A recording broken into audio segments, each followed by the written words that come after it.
Salam sejahtera untuk kita semua. Selamat datang di podcast Katolik itu Keren. Bersama saya, Kristianisya Rameda. Nah, tapi kali ini kita itu nggak sendirian loh. Kita ditemani oleh Kak Putri Simbolon. Nah, kalau boleh tahu Kak Putri ini dari stasi mana sih?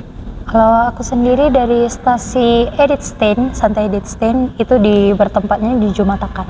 Oke, Jumatakar. Kakak sendiri masih OMK kan? Ya, Nah, kira-kira Kak bicara tentang OMK. Gimana sih OMK di Jumatakar itu?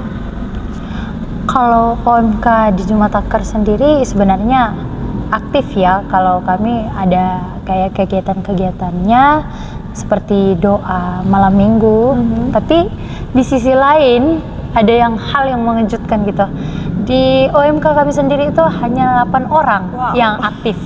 Jadi agak sedikit plot twist gitu ya. Karena di tempat kami sendiri banyak orang atau OMK yang sudah keluar karena mereka sudah menjadi salah satu anggota keluarga yang bisa membentuk keluarga sendiri. Udah nikah gitu? Iya, udah nikah. Jadi kami hanya 8 orang yang aktif. Dan di luar yang aktif atau kan kakak bilang tadi banyak udah menikah, yang belum menikah tapi masih tergolong OMK dan tidak aktif itu kira-kira banyak atau gimana Kak? Ya lumayan karena di daerah stasi itu udah masuk pedesaan, jadi tentunya anggotanya juga minim gitu ya. Kami hanya sekitar belasan dan kalau misalnya belasan ini ya 16, 17 gitu. Dan untuk jumlah yang tergolong sedikit, di mana jumlah asli OMK itu hanya sekitar 18-an orang. Dan dari 18 itu juga cuma 8 orang yang aktif. Ada nggak sih cara atau usaha yang udah pernah kakak lakukan biar OMK yang lainnya tuh gabung gitu, bukan cuma 8 orang aja yang aktif? Nah, untuk itu sendiri saya sebagai pengurus ketua di OMK stasi kami, ya saya itu berjuang untuk mengumpulkan OMK ini. Jadi kayak kemarin ada kegiatan Krisma. Nah, di situ mereka baru berkumpul, baru latihan. Sama hal dengan Krisma itu kan jadi mengumpulkan yang lama-lama. Anggota lama juga digabungkan. Ya, jadi di anggota lama ini kami ajak. Cuman ya itu minimnya banyak anak OMK yang lebih senang dengan dunia luar. Ya. Jadi mereka tidak menghayati gimana mereka jadi seorang OMK yang sejati, ya. Oke, itu hal tersebut memang sering kita lihat di saat ini ya. OMK itu lebih sibuk dengan kegiatan luarnya seperti mungkin lingkungan pertemanannya, media sosial, atau mungkin ada yang sibuk dengan kegiatan sekolah. Melihat kaum milenial sekarang ini ya. Iya, banyak sibuknya lah. Iya, betul sekali. Bicara tentang OMK, kira-kira untuk masalah yang udah kakak hadapi dan segala usaha yang kakak buat tapi tetap menghasilkan hasil yang kurang maksimal atau kurang baik dan yang hanya menghasilkan 8 OMK ini, itu kakak udah ada konsultasi nggak sih dulu mungkin ke pastor paroki atau ke pembina OMK ataupun pengurus gereja gitu biar diarahkan yang belum aktif ke OMK, karena kan OMK sendiri tuh punya banyak sekali manfaat loh. Selain kita bisa sharing tentang agama Katolik ini, kita juga bisa mendapatkan wawasan yang lebih luas, entah itu tentang Katolik ataupun hal yang lain. Seperti yang kita ketahui, di saat ini juga banyak kegiatan-kegiatan yang melibatkan OMK, ya kan? Yeah. Seperti yang akan dekat, yang akan dilaksanakan hari ini itu 100 tahun Karmel. Ya, gimana nih OMK-OMK lainnya yang belum aktif, nanti melihat keseruan kita ikut lomba di 100 tahun Karmel, pasti semoga iri ya? Pasti nanti akan berkembang. Dan aku juga sebenarnya ambil bagian di separoki, jadi aku sekretaris. Jadi ada sebenarnya kalau untuk masalah di OMK kami, di stasi kami itu saya udah berkonsultasi, udah mencoba untuk berkonsultasi itu sama pembimbing kami, pembina kami, dan udah banyak keluhan dan juga udah mungkin sudah dikatakan oleh pastor paroki kepada pembimbing kami. Nah, kalau untuk yang 100 tahun Karmel ini juga saya mendengar OMK juga agak sedikit bimbang hatinya. Nah, kenapa bimbang? Itu karena ada yang kegiatannya full, ada yang kegiatannya ke sekolah atau ke tempat yang lain gitu. Jadi ini baru terkumpul beberapa, tapi ya permintaanku dan juga harapan ke depannya nanti OMK kita tentunya semakin maju, Aktif pastinya. iya aktif juga dan semakin riah gitu. Karena mendengar kalau misalnya tahun depan itu ada juga pertandingan seperti Kegiatan ini. lain. Untuk OMK sendiri. Iya, untuk OMK Itu sendiri. keren banget sih. Nah, mendengar hal itu, ayo dong OMK aktif lagi. Kita ini juga orang OMK loh. Oke. Nah, sedikit perbincangan kita tentang perkenalan dan membicarakan tentang OMK nih. Kita langsung masuk aja ke topik podcast kita kali ini, yaitu tentang patung yang ada di Gereja Katolik. Nah, kalau boleh aku tanya nih, menurut kakak aja ya. Kan saat ini nih banyak ya udah mungkin itu di media sosial ataupun berpembicaraan langsung tentang kesalahpahaman dari patung yang ada di Gereja Katolik. Nah, kalau misalnya tentang itu banyak juga yang berpendapat gini, orang-orang Katolik itu menyembah patung. Itu agak fatal sih ya. Gimana sih tanggapan kakak? Seharusnya kita sanggah ya. Yes, gimana nih? Oke, jadi kalau menurutku sendiri tentang kita menyembah patung Katolik itu tuh kayaknya aku bisa menyanggah di sini. Aku itu mengatakan kita bukan menyembah, tapi kita itu hanya mengingatkan kepada Sang Kudus yang direpresentasikan melalui patung tersebut gitu. Jadi simbolnya gitu loh. Dan gini nih, banyak juga yang nanya, di Gereja Katolik itu bukan hanya satu patung loh, bahkan ada banyak patung. Iya, banyak banget. Mungkin mereka nggak tahu ya kalau di Gereja Katolik itu sebenarnya banyak orang kudus Iya, yang kita hormati, iya. yang kita jadikan pedoman, ya kan? Mereka sering kelirunya di situ. Padahal kalau untuk patung itu sendiri dia banyak karena orang kudus yang seperti kamu katakan, orang kudus kan banyak, nggak hanya satu gitu, nggak hanya Tuhan Yesus yang kita kenal, tidak hanya Bunda Maria yang kita kenal, banyak lagi kudus lainnya seperti Santo Yohanes, Santo Fransiskus. Nah, apalagi yang namanya 12 murid Yesus. Oke, Itu juga kan bisa direpresentasikan melalui patung ini, karena kita manusia itu adalah yang gimana ya, kita butuh kejelasan, kita butuh tanda gitu, kita butuh bentuk biar bisa kita mendekatkan diri dengan Sang Kudus tersebut gitu. Jadi kalau menurutku ya memang banyak, karena banyak juga gitu yang orang kudus tersebut gitu. Kalau gitu tadi kakak bilang kita sebagai manusia itu butuh apa ya, bentuk untuk menuangkan kedekatan kita dengan orang yang dibaliknya. Jadi sebenarnya itu kita bukan menyembah patungnya ya. Oke. Jadi kita itu lebih menyembah gambaran dari patung itu gitu, ya kan. Nah, selain dari itu fungsi patung yang ada di Gereja Katolik itu apa sih, Kak? Kalau untuk fungsi, nah ini sedikit koreksi tadi kamu katakan kok kita menyembah gambar. Itu aku agak keliru ya, agak keliru. Menurut aku sendiri, dan itu udah banyak sebenarnya tersebar di YouTube, di TikTok ataupun media sosial lainnya. Itu udah dijelaskan para imam kita. Jadi kalau misalnya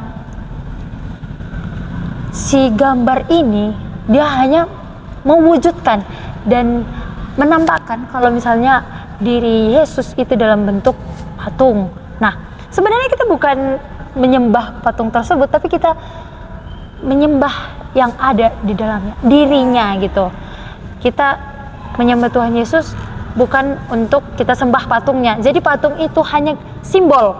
Nah, kalau yang sebenarnya patung itu hanya untuk mengungkapkan dirinya, kita lebih harusnya mendekatkan diri gitu kan. Harus mendekatkan diri sama Tuhan, tapi kita bingung kayak mana sih kita mau lihat Tuhan ini? Kita butuh perantara. Iya, kita butuh Ya, perantara. betul. Jadi Tuhan itu memberikan bentuk dalam apa namanya ya? Kalau misalnya kita manusia dan kita punya orang yang misalnya udah meninggal, kita kan mau melihat dia, kita kepengen tahu gimana bentukannya, gimana kita biar bisa mendekatkan diri, gimana kita bisa berhubungan lagi sama dia. Nah, jadi dimunculkan yang namanya patung. Nah, patung ini juga untuk mendekatkan kita, tapi bukan berarti kita menyembah patungnya, karena yang namanya menyembah patung itu salah.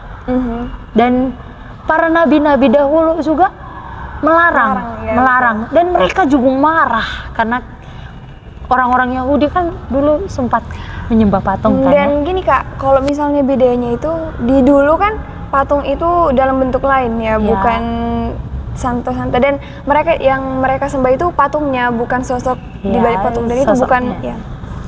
Dan yang aku juga setuju sama yang Kakak bilang tadi, kalau misalnya kita rindu akan keluarga kita. Misalnya nih, aku kan punya keluarga jauh di Kalimantan. Aku rindu sama mereka, aku buat patung mereka di rumah biar aku merasa lebih dekat dengan mereka gitu nih. Nah, gitu sebenarnya. Ya. Oke. Jadi gini nih Kak, kita korek-korek atau memperjelas lagi pendapat tentang orang-orang. Ada yang bilang kalau misalnya gini, orang Katolik kan sering apalagi nih di masa pergempuran sosial media ya. Iya, jadi banyak salah paham, dan di sini kan udah serba bebas ya kan, semua orang mau ngasih pendapat tentang kita. Nah, si orang Katolik itu mencium salib, yaitu salib kita kan ada patung Yesusnya, kita mencium di bagian kaki. Nah, dari itu mungkin masyarakat lain atau bahkan kaum Katolik sendiri ada sebagian yang mungkin imannya kurang teguh, dia nganggap justru gimana ya, setuju akan pendapat orang yang bilang kalau gini, kan kalau misalnya mencium atau berlutut di depan patung itu udah termasuk menyembah. Dan ada juga yang bilang gini, kalau sebuah benda yang kosong termasuk patung ini kita sembah, pasti di dalamnya itu ada jin atau uncleaning spirit. Nah, hal itu bisa jadi karena gini, iblis kan katanya suka disembah ya. Jadi iblis itu tahu patung itu kosong, jadi katanya iblis ini masuk ke patung. Jadi kalau yang nggak lain itu, kalau kita misalnya berdoa di depan patung Bunda Maria misalnya, di patung Bunda Maria itu udah ada uncleaning spirit ini. Iya, itu padahal nyatanya salah ya. Iya betul. Nah, kalau di situ aku juga mau menyanggah. Kembali lagi dengan perkataanku yang sebelumnya, kalau misalnya kita itu bukan menyembah patung, itu salah banget. Karena gini ya, kalau misalnya kita lihat manusia itu kan butuh yang namanya tanda simbol perantara. Iya, perantara. Nah, itu sendiri udah ada larangannya. Nah, itu ada di Kolose 1 ayat 15. Itu Tuhan udah melarang. Tuhan melarang karena gini ya, kalau misalnya tentang patung ini, kita kan ingin mengetahui jati diri yang tidak bisa kita jangkau. Nah, maksudnya gimana itu Kak? Kalau kita nggak jangkau, misalnya Tuhan Yesus ini kan dia dalam Kristus. Kristus itu sendiri adalah roh yang dimana kita percayai membimbing kita dalam kehidupan kita, ya kan? Nah, jadi kalau untuk itu sendiri, untuk Tuhan kita direpresentasikan dalam bentuk patung itu, dan kita mencium itu, sebenarnya kita hanya ingin merasakan pengalaman pribadi. Kita itu kepengen punya pengalaman pribadi sama Tuhan. Nah, jadi menurut Tuhan itu lebih baik sih kalau misalnya kita menciptakan, tapi kita bukan menyembah patung itu sendiri, tapi kita menyembah yang di dalamnya. Yang di dalamnya? Ya. Enggak ini. Maksudnya ini clear ini. Ya, di dalamnya itu yang kayak sosoknya. Iya, sosoknya. Sosok yang digambarkan dalam bentuk patung itu gitu. Oke, iya. Agak sedikit set. Agak susah ya ini. Iya. Nah, dan untuk yang uncleaning spirit itu gimana sih menurut Kakak? Kalau aku sendiri nih sebelumnya, kayak yang kita tahu, mungkin Kakak juga udah sering nonton, mungkin ada pastor yang mengusir setan, itu kan udah banyak sekali keluar film, film-film saat ini. Dan yang dari yang ku tonton, itu biasanya kalau iblis kalau nggak merasuki manusia, ya hewan-hewan, bukan malah patung. Lah kalau misalnya iblis merasuki patung, fungsinya apa coba?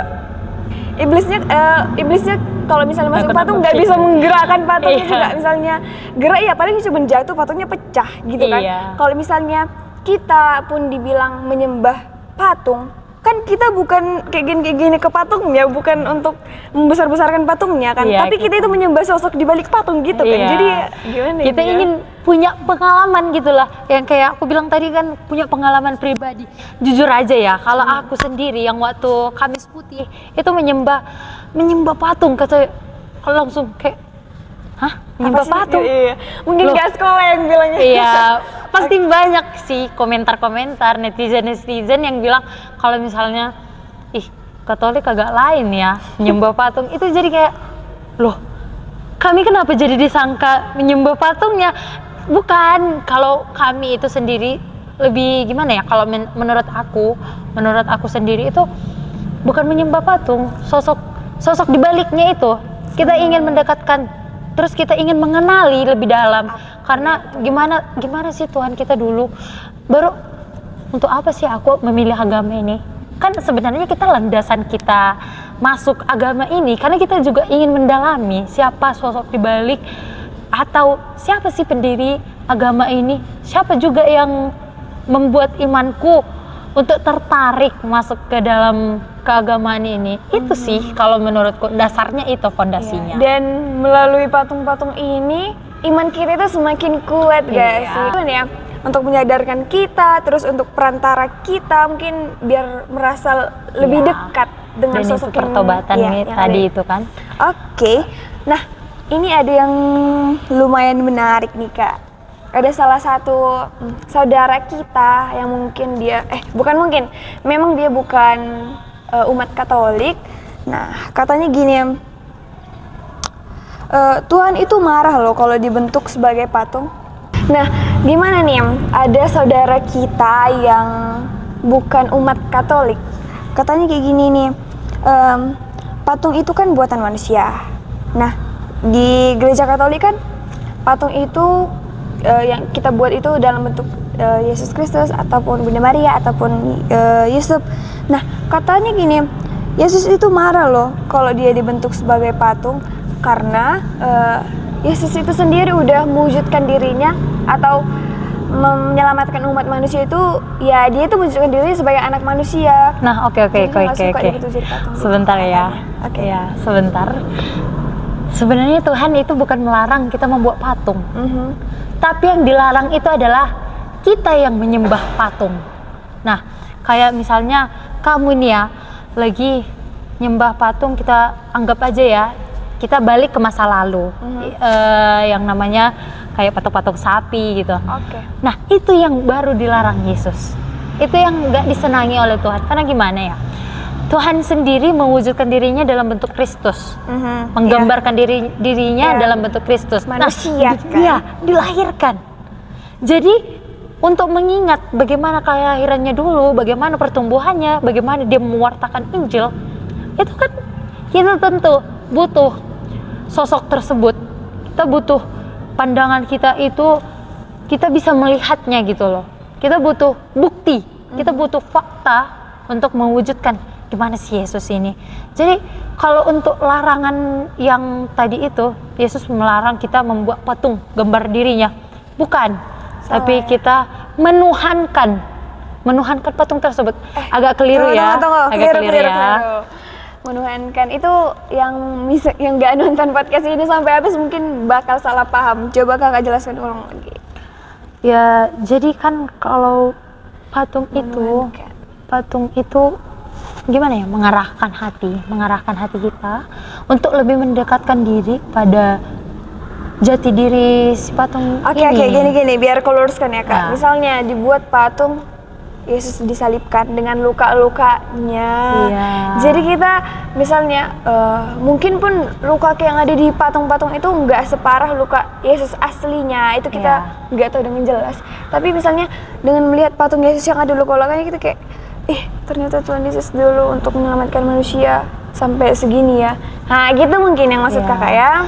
Dan juga gini ya, kalau misalnya untuk gambaran Tuhan Yesus yang disalibkan itu, sebenarnya itu udah dipelajari lebih dalam, dan tentunya pasti ada ilmuwan yang mempelajari ini ya. Jadi kayak misalnya ada ilmuwan keagamaan kita, mereka ingin mengetahui bagaimana jalan ceritanya Yesus ini. Nah, mereka pasti telusuri tempat itu, dan mereka juga gimana ya? Dapat bukti. Iya, mengumpulkan bukti-buktinya kayak kain kafan Tuhan. Nah, Ada. itu kan udah lama banget, tapi sampai sekarang masih ada gitu bentuknya. Berarti kan memang kita ini bukan tentang menyembah patungnya atau membawa patungnya, tapi kita itu mempercayai bahwa Tuhan kita itu benar-benar sayang sama kita. Jadi dia datang ke bumi, dia datang ke melalui Kristus, kelahirannya ya kan. Jadi manusia-manusia itu juga butuh sebenarnya proof-nya gitu, penanda, bukti, biar bisa mereka makin mendekatkan diri dan juga mendekatkan hati mereka pada Tuhan tersendiri. Nah, gitu. dari bukti-bukti itulah makanya Gereja Katolik berani membuat simbol itu, simbol untuk mendekatkan dia dengan Tuhan itu bentuk patung ataupun lukisan, ya kan? Jadi untuk pendapat saudara kita ini yang katanya Tuhan marah kalau ia dibentuk sebagai patung, kita kurang setuju ya. Karena ada juga kan Kak, kalau nggak salah itu di kitab Keluaran. Dan itu tidak hanya di Keluaran sendiri. Nah, tadi kan aku ada sih ngatain kalau misalnya di Kolose 1 ayat 15. Nah, itu juga mengarahkan kita kepada suatu bukti. Gimana ya? Kalau misalnya kita menyembah patung itu salah, kemudian Tuhan melarang kita menyembah patungnya salah. Nah, yang salah itu adalah kita menyembah patung yang dibentuk dalam bentukan lain dan kemudian kita menuhankan. Itu yang baru yang agak flat gitu, baru agak salah. Oke. Berarti makin lurus nih. Tadi aku juga semakin tahu, kakak juga semakin tahu. Oke, keren. Semoga yang nonton juga semakin tahu. Nah, di kitab Keluaran itu, kakak bisa jelaskan gimana sih ya, apa sih yang terjadi di kitab Keluaran itu? Karena banyak bilang bagi umat Katolik yang setuju ya tentang pendapat kita kalau patung itu hanya sebagai perantara kita, katanya di kitab Keluaran itu ada bukti yang kuat. Oke. Kakak bisa jelaskan itu untuk teman-teman yang lainnya. Jadi sebenarnya itu tidak hanya ada di Keluaran, ada juga di Bilangan. Wow. Ada dua nih. Dua kitab ya. Jelaskan nih satu-satu. Kalau yang di Keluaran itu membahas tentang patung malaikat. Nah, patung malaikat. Jadi aku sengaja nggak buat bahasa malaikatnya itu gimana. Kan kayak misalnya kalau malaikat ada tabut atau apa, jadi agak bingung ya. Jadi aku luruskan aja, ini jadi patung malaikat. Kalau patung malaikat itu sendiri itu baru ada di Keluaran.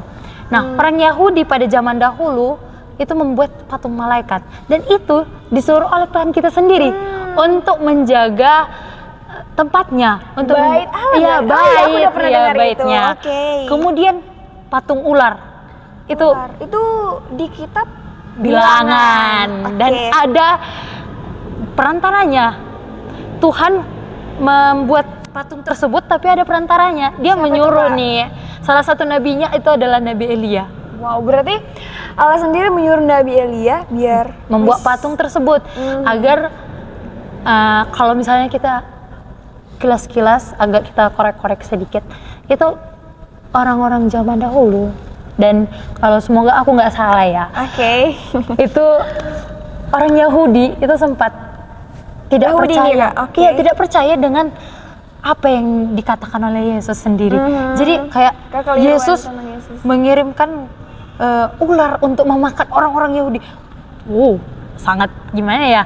Ular memakan manusia. Sebesar apa ularnya? Ya, tapi mungkin gede banget gitu. Cuman gini loh, kalau misalnya patung ular itu dibuat untuk mengingatkan sebenarnya sih.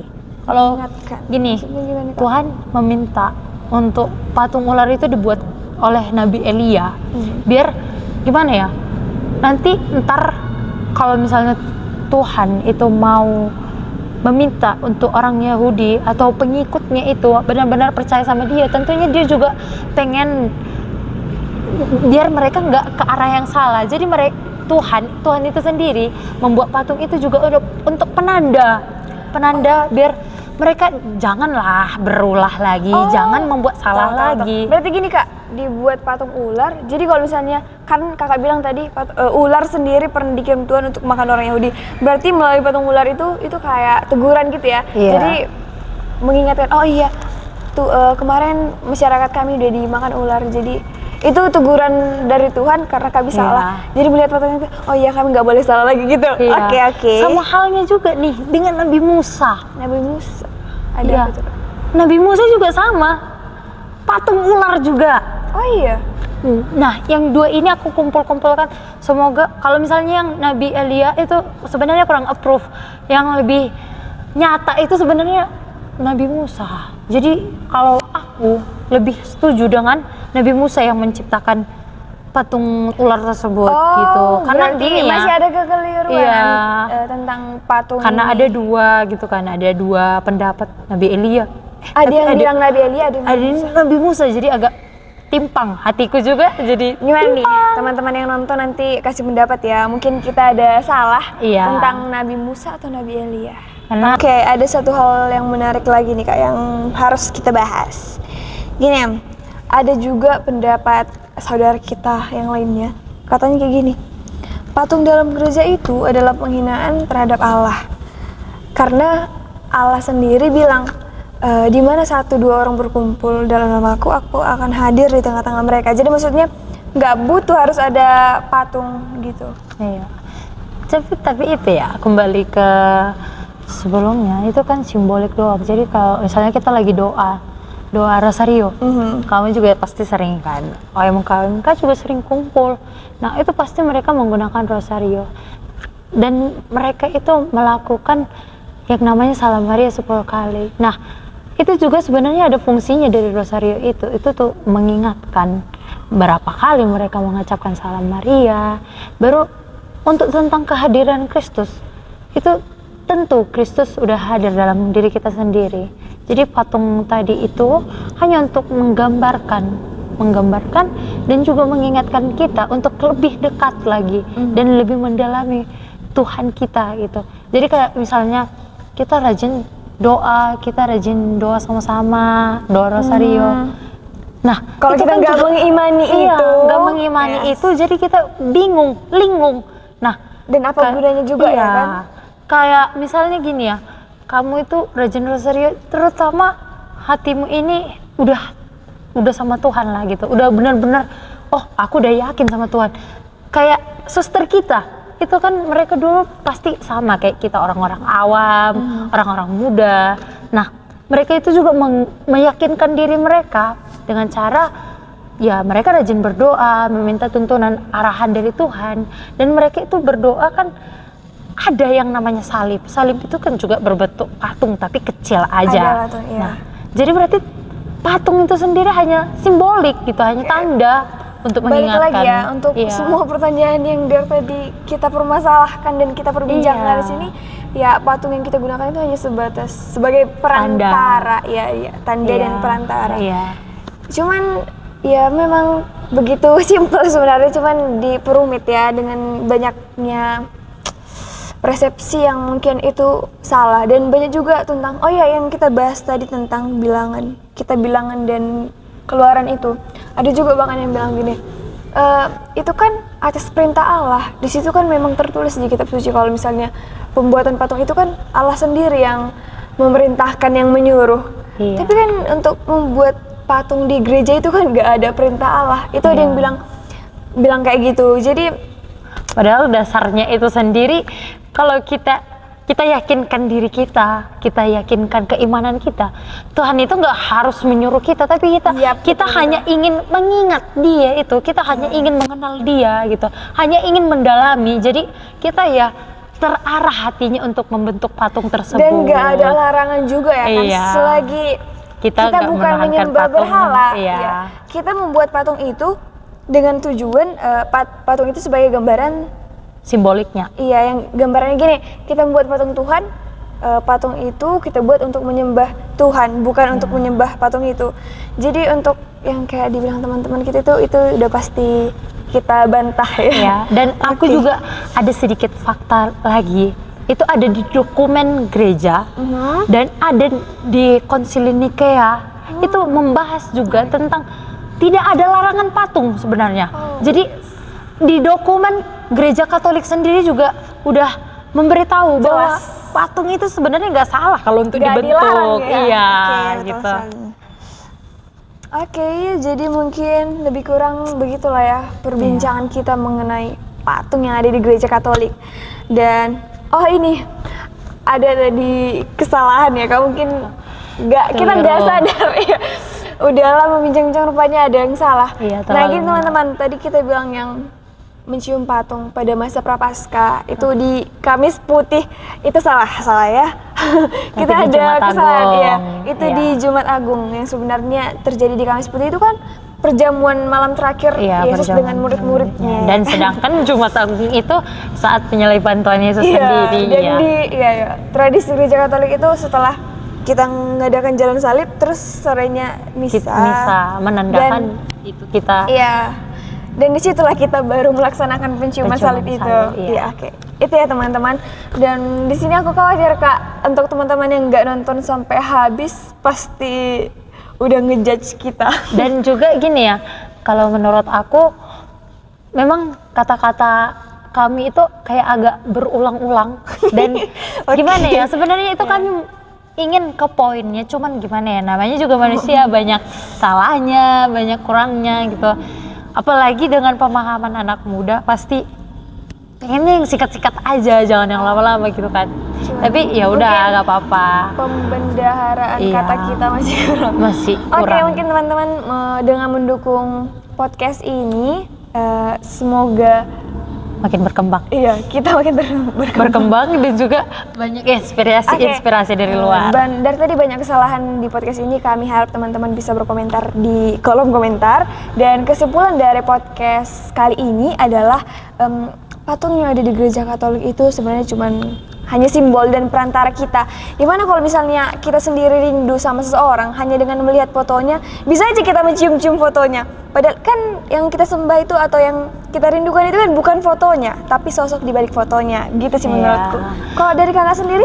Kalau aku sendiri sama sebenarnya ya. Iya kan? Jadi kalau misalnya patung diciptakan itu tidak ada larangannya, itu menurutku tidak ada larangan, dan juga memang sudah ada dokumen-dokumen gereja, Lumen-Gementarium atau apa itu, aku agak bingung. Dan ada juga Konsili Nikea juga membahas itu tentang tidak adanya larangan untuk membuat patung.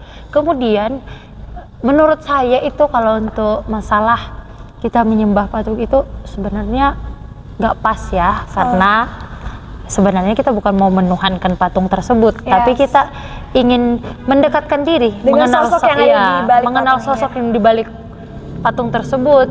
Kemudian kita ingin mempunyai pengalaman pribadi lewat patung tersebut, gimana ya? Jadi kamu berdoa, jadi kamu lebih rajin gitu kan, dengan melihat kayak kamu bilang tadi, kita semakin rajin melihat fotonya, kita semakin rajin melihat patungnya. Bukan karena rindu sama fotonya. Iya, bukan rindu sama fotonya, tapi rindu sama orangnya gitu, sama yang dibaliknya itu. Jadi sekali lagi untuk teman-teman yang mungkin keliru tentang agama Katolik, terkhususnya ini orang muda Katolik saat ini, pasti ada yang bahkan sampai nggak percaya sama Tuhan, hanya gimana ya, Katolik KTP gitu. Ayo lagi nih diperdalam lagi imannya, bisa, apalagi sekarang ya udah bisa diakses dari mana-mana, dan banyak juga iman kita yang udah menjelaskan tentang kekeliruan yang sering kita dengar tentang agama kita ini. Apalagi kita itu kan biasanya OMK itu rata-rata pelajar gitu.